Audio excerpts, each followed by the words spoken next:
My name is Diane Dunlevey. I am the AFSA Vice Chair for the second year running.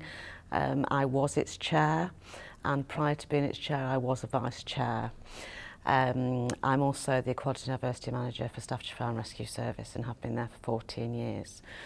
I first met Jagtar Singh 14 years ago, before AFSA National was in existence, so I have been part of the movement from the very beginning.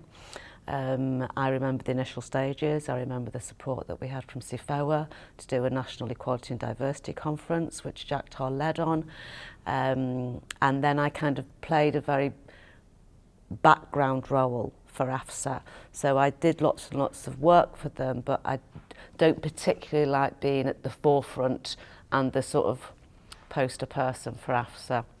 And I've held the role of charity executive member for AFSA because in a previous organisation I have done some work overseas.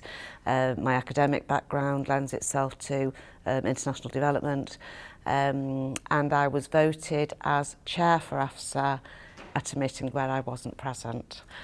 I'd already started to work on the Smoke and Mirrors report with Roger Klein prior to being chair, and that work was completed whilst I was chair.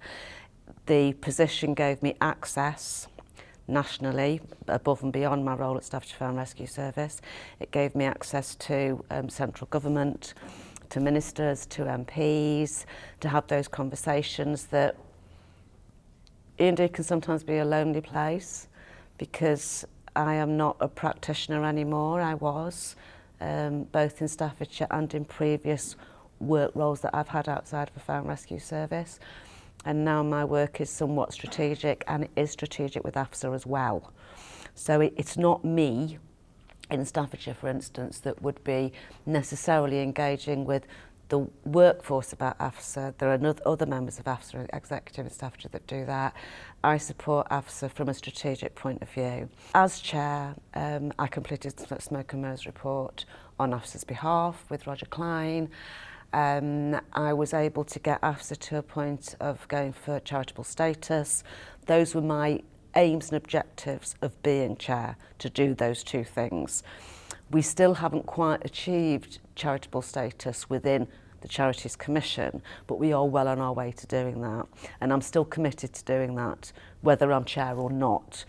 And I think that whether I'm chair, whether I'm vice chair, or whether I am or I'm not on the executive, my support for AFSA has been a constant.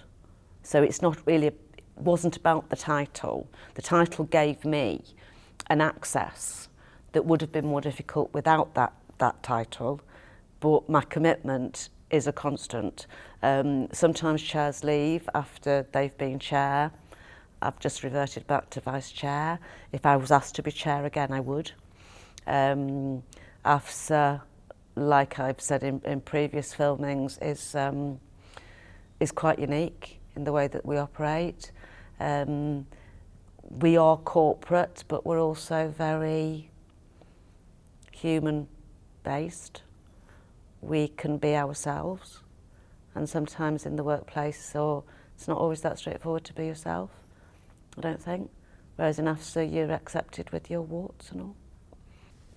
We've got to a point where we are nationally recognised as probably, certainly the best equality network staff and corporate group in the British Fire Service. I would go as far as to say that in some aspects in the UK. So I think that we need to collectively work with other groups like NHS employers, which we are, but to actually do more groundwork. So we've got our strategic profile in place, which is very much in place. And we have to, I think, sort of pull back a little bit from being quite so corporate to actually doing little things, as engaging with supporting services who engage with their communities, because we have that talent within AFSA to open those doors up within local communities in fire and rescue services where our membership applies. And I think that that's what we should be doing. So a step not off the gas in terms of our corporate profile, but some